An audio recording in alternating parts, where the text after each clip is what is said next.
Hi, this is David Samuyiwa, and I'm outside Ois Gordon watching under 17s match. It's Ois versus Utsikten under 17s. Yeah, it's a pretty mild afternoon here in Sunday afternoon here in Gothenburg.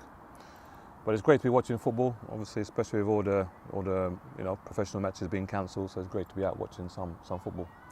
Some of the guys that I train are playing right now, so I like to come and see them play, so I can help them out even more with their physical performances and stuff like that. So I need to see them play. Anyhow, the subject today will be about nutrition for sports performance, and the importance of nutrition for sports performance.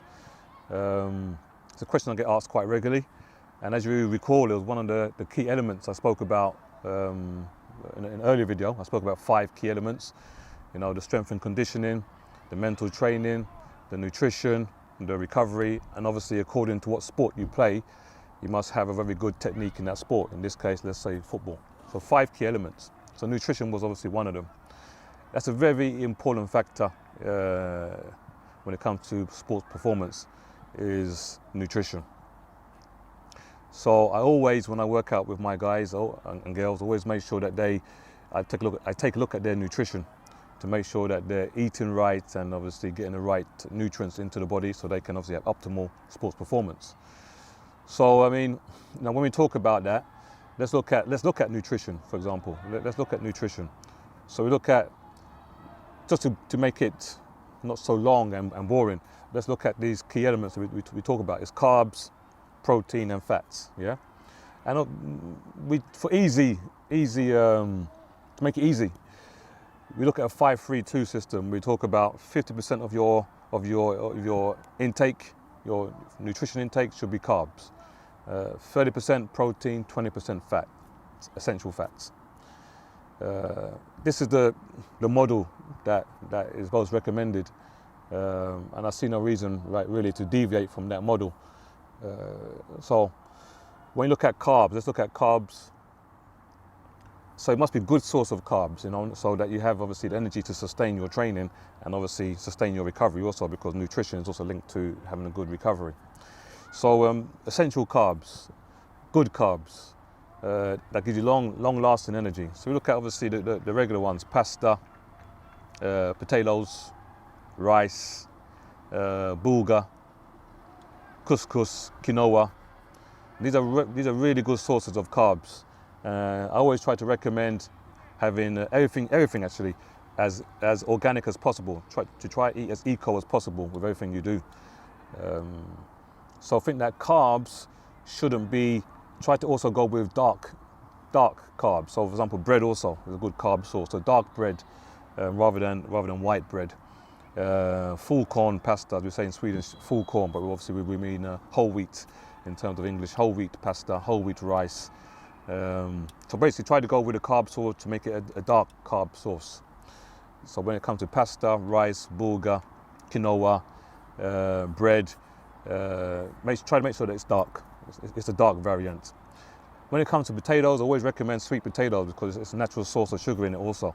And I think that sweet potatoes can also be, you don't get bored of having just regular potatoes all the time, so you can also change your source of carbs there by having sweet potatoes as well as the regular potatoes. So carbs very important, very important. Remember, we're not talking about weight loss, we're not talking about the health and fitness side of it now, where maybe you might need to reduce your carbs if your physical activity is not so high. We're talking about sports performance. So when you're training 10 to 12 hours a week, you need to have a good carb source to sustain, like I said, your energy levels, okay? When it comes to protein, again, like I said, always try and go organic, always try and go eco. So obviously chicken, turkey, fish, eggs, what else pork, yeah. These are good sources of protein, yeah? Really good source of protein, they're high in protein. So milk also is a high protein source. So always try to think that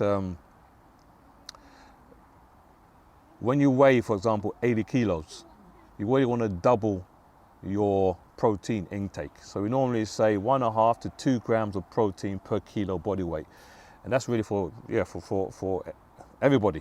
So when you come to like sports performance, I would say at least 2 grams of protein per kilo body weight. So if you weigh 80 kilos, you should be having a daily intake of protein of 160 grams of protein per day, and that should be split up into different sections, split up, because your body can only absorb approximately 30 grams of protein at one time.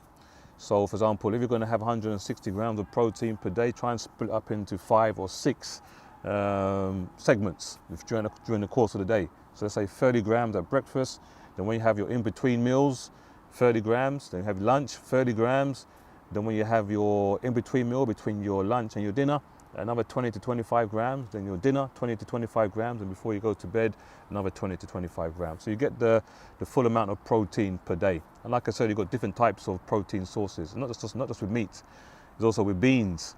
But beans are a very good source of protein. Cheese, not so high fat cheese, but cheese is a very good source of protein. Milk, as I said, eggs, as well as the regular meat sources, yeah? So I mean, there's tofu, for example, if you're a vegetarian. So I mean, there's a lot of ways of how to get your protein sources. Of course, bread contains protein, and also the carb sources, pasta, rice, like I said, quinoa, bulgur, these kind of carb sources also contain protein. So, you know, there's many ways of how to get your protein sources. So if you're a vegetarian, there's many ways of how to get it without obviously eating meat or eating dairy products. If you're a vegetarian or vegan, there's other sources of how to get your protein. So, like I said, think about 2 grams of protein per kilo body weight, okay, when it comes to your protein intake, daily intake. When it comes to now essential fats, again, you have to really think that your body needs fat, but it needs good sources of fats, okay? So like obviously the fats you get from avocado is very good. The fats you get from obviously cooking with virgin oil and these stuff is good. The fats you get from nuts, so if you're not allergic to nuts, you know, peanuts, cashew nuts, walnuts, they contain essential fats. These are really good for the body. You know, fish oil, having fish, that also has a very high content of omega-3 oil. So eating a lot of fish contains a lot of oil, natural oil in it, is very good. So as well as having obviously liquid oil in terms of cooking with virgin oil and stuff like that, you also get nuts, oil from nuts. You get oil from fish and stuff like that. You get oil from avocado, you know, essential fats from these products also. So I mean, try not to eat obviously the wrong source of fats that come from obviously candy. You know, eat lots of chocolate. You know, eat lots of sweet stuff like cakes and biscuits. That's the wrong sources of fats, okay? That you don't want. That's what we call saturated fat. That's not good. One, it's not good for sports performance. 2, it's not good for your heart, your liver, and obviously for your internal organs, okay? So you want to have monounsaturated fat or polyunsaturated fat. Those are the essential fats that are really good for the body and really good for sports performance, because a lot of these ingredients are also linked to your testosterone production and also which is obviously linked to your lean muscle mass. So you need to think about how you are spreading out your daily nutrition to make sure you get all the right components together. So eating lots of fruits and vegetables and the different colors. I always talk about the different colors. Every color has different vitamins, minerals, and iron in it, you know. So you need to have obviously a wide combination of fruit and veg. Don't just eat apples and oranges, you know. Think about eating lots of spinach, rucola, carrots, eating mangoes, watermelon, having, you know, pears, grapes, what else can you have? Strawberries, all the berries. The berries are fantastic sources of vitamins, minerals, you know, high source there. So obviously not just for the immune system, but again also to make sure your body is functioning on a very high level when you come to sports performance, because you don't want to get sick. So think of all the ingredients you're going to pack into your daily nutritional program. Must contain obviously a lot of vitamins, minerals, you know, the zinc, the magnesium, the iron, as well as the vitamin B's and the vitamin C and the vitamin D's, you know. They're very, very important to maintain in the body so you can have obviously optimum sports performance, okay? Another thing we talk about when it comes to nutrition is what we call sports supplements. Like I said, when you're training on a high level, when you get to a certain age, 16, 17, 18, 19, and you start to increase the intensity of your training, it might be hard to get the full amount of resources that you can get from food in terms of your nutritional intake. So of course, before a training session, it's very hard to eat a steak, for example, when you're going to go and train in a 1 hour's time. So that's where it's good to have a protein shake. Yeah. So I always recommend having a good source of protein when it comes to a sports supplement, like an iso whey protein. So that when we say iso whey, it means that the whey has been isolated. So there's very little carbohydrates in it, very low lactose content, so very good for people that are lactose intolerant like myself, or lactose sensitive, and very low in fat. So you just get really pure protein, basically pure whey protein. Whey is the best source of protein you can have when it comes to sports supplements. And obviously when it's an iso whey, so obviously all the, we say, added ingredients that are in a regular whey protein have been isolated, has been taken out. So the whey is very, very concentrated and gets very fast into the system, which obviously will speed up your recovery and so forth like that. So also recommend BCAA, branched chain amino acids. They're very good, or EAA, essential amino acids. That's also good to have as a you can have it before your workout, during your workout, after your workout. So again, it gives you the essential amino acids that are also in protein, but you get those essential amino acids into your system, which is very good for your recovery and your sports performance. When you get this, I recommend for more, guys up to from 14, 15 up to 17, 18. Those two are pretty good sports supplements to have. Obviously, if you have any problems with your stomach, don't take them. But they're good sources to have once you can't get the nutrition in before a training session or before a match. Yeah. Also, I recommend creatine, but that's probably when you become a bit older, when you're like 18, 19, 20, and your kidneys are fully, you're at full puberty, so you're at full maturity in your growth. So your kidneys can handle taking in a creatine substance. In a powder substance, for example, you have creatine in meat, you have creatine in fish, but again, it's a very low content. So as you get older, increasing your creatine levels could be useful, but before you do that, test yourself on your creatine level to make sure that whether you need it or not. Because some people like myself, I have a very high creatine level naturally, so I don't need to take extra creatine as a supplement. I already have a high content. So you don't want to go obviously too high, because then that's going to obviously be affecting your kidneys. So you want to avoid that, obviously. But obviously creatine helps you to train harder, helps you to increase your lean muscle mass faster. So it's a good source it's a good sports supplement when it comes to sports performance. Glutamine also, again, is good for the recovery. That's also found in protein. But obviously, if you want to have that as an increase in your recovery, it's a very good combination to have that, the creatine and L-glutamine supplement. I found that when I was at my highest level in my track and field days, the creatine and L-glutamine combination was a very powerful combination, because it's like you train hard, but then you also recover. So yeah, I mean, these are ones I recommend, as well as obviously having a very good multivitamin tablet once a day. Just make sure your immune system is getting everything it needs, and maybe increasing your zinc and magnesium, iron into the body. But this is again when you get a bit older and maybe your training intensity has increased to maybe 10 to 12 hours a week or more. Then maybe you might need some sports supplements. But up to the age of 18, I'll just stick with maybe BCAA and iso whey product. So again, the nutrition is very important, like I said, for sports performance. Very, very important to make sure that you have regular meal times, that you don't skip meals, that you really focus on obviously getting in the right content at every meal, so you're full of energy for your training sessions, especially if you're training twice a day or you've got a match and stuff like that, that you hydrate with plenty of fluid, a lot of water in your system, to make sure obviously that you recover and you rehydrate, and also the same way that you take away all the, you purify the body, you take away all the toxins and all the lactic acid out of your body. Drink a lot of water. That helps with obviously purifying the body. So nutrition is very important. And like I said, whenever I work out with my guys, the first thing I look at is the nutrition. I get them to send me their nutrition schedule of what they eat every day. And if it differs from a training day to a non-training day, then obviously I ask for the training day and the non-training day. And then I make adjustments to it.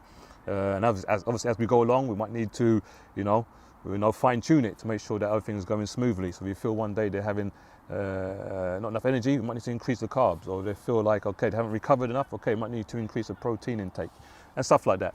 So obviously everything is always monitored, but I always start off with making sure they send me what they eat on a training day, and if it differs what they eat on a non-training day, so I can obviously adjust here and there and give them some tips and advice as to how to adjust it and what to take out, what to put in and stuff like that. So nutrition is super important. It's one of the 5 key elements I always talk about. And obviously make sure that, for example, some of my guys are at school, they go to, obviously they're still quite young, so they obviously have school dinners at school. I always say to them, if you're not satisfied with your school dinners, then from home, take a food box with you that you can eat at school. So rather than you having a bad lunch at school and then coming to train off that, it's best you, ask your parents to prepare something extra the night before and pack that in a box, in a food box, put it in the fridge and take it with you to school the next day. So it could be something very simple, like a pasta and chicken salad, or couscous with a salmon, with obviously vegetables in it. So I mean, there's always ways and means to make sure you get the right nutrition. So I always make sure that I explain to the parents also that it's very important that they get the right nutrition. So everything is to gain optimum sports performance. So all these percentages I say will add. So if you're looking at, if you have a deficiency in your nutrition, you're going to lack maybe 10% in your performance on the pitch or in the gym or on the track, or wherever it might be, on the court with your tennis player, or on a golf course. If you lack in your nutrition, your performance will drop 10% at least. So you need to have obviously this discipline every day to maintain your nutrition, to make sure that obviously you get optimum sports performance. So like I said, people also talk about, let me finish with this one. People will talk about, can I eat candy, sweets, can I eat chocolate, gonna have a fast, a pizza, can I go to McDonald's? I always say that it's not forbidden, but obviously, you got to think about, don't have these things on training days, for example, don't have a McDonald's or a pizza before you're gonna have a training session. Don't have these things before a match day, before you're gonna play a match, think about it. There's a time to have, I want to go I want to have a McDonald's, or I want to have a pizza. There's a time and place for all that, So I'm not saying it's not forbidden, but I'm saying that have it at the right time when it's not going to affect your performance. Have it at the right time. Have it at the right time. So of course, it's all, you want to live also. You want to enjoy certain things. So I mean, but you gotta think that these things are in moderation. These are not things you should be having often on a daily basis, pizza on a daily basis, or even on a weekly basis. These are like, what you say in England, once in a blue moon. It's not a regular occurrence that you have these things, or drinking Coca-Cola and these high sugar content drinks. Again, try to avoid all this high sugar content. It's not good. So try to think about, if I want to have a Coke, have it when it's not going to affect your training session or your match or your performance. So I said they're not forbidden, but just try to be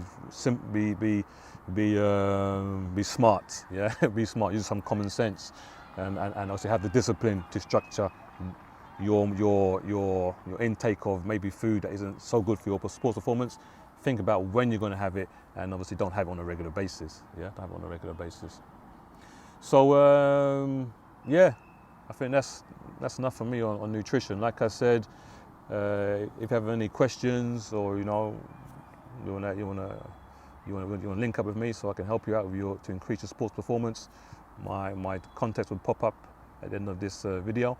So feel free to send me an email, give me a call, send me SMS, and obviously I'm here to help. So we stay in touch and take care.